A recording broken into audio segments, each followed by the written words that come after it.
ಇವನು Ramu ಅದನಲ್ಲ founder president ಒಂದು occasion ಮಾಡ್ಕೊಂಡು ಬಂದ. ಏನು ಅವನ ಉದ್ದೇಶ ಏನು, ಅದರ ಅಬ್ಜೆಕ್ಟ್ ಏನು ಮಾಡ್ಕೊಂಡು ಇಲ್ಲ, ನನಗೆ ಕಷ್ಟದಲ್ಲಿದ್ದವರಿಗೆ ಸಹಾಯ ಮಾಡೋದೇ ಈ ಟ್ರಸ್ಟಿನದು, ಈ ನಮ್ಮ ಸಂಸ್ಥೆ ಉದ್ದೇಶ ಆಗಿರ್ಬೇಕು, ಅದಕ್ಕೆ ನಾನು ಮಾಡ್ತೇನೆ ಅಂತ.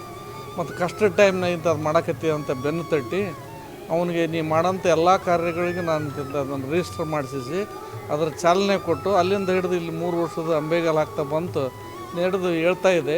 ಇದು ಹಿಂಗೆ ಎದ್ಕೊಂಡು ಸಮಾಜಮುಖಿಯಾಗಿ ಸಾಕಷ್ಟು ಕಾರ್ಯಗಳನ್ನು ನೊಂದವ್ರಿಗೆ, ಕಷ್ಟದಲ್ಲಿರೋರಿಗೆ ಮಾಡಲಿ, ಇದರಿಂದ ಅಭ್ಯುದಯ ಆಗಲಿ ಅಂತ ಆಶಿಸ್ತೇನೆ.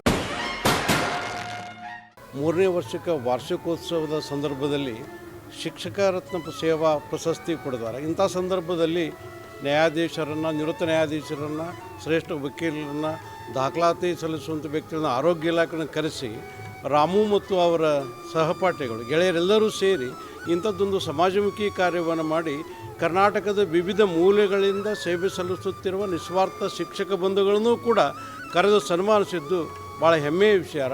ಇಂತಹ ಸಂಸ್ಕೃತಿಯನ್ನು, ಸಂಸ್ಕಾರವನ್ನು ಕರ್ನಾಟಕ ಬೆಳೆಸಬೇಕು.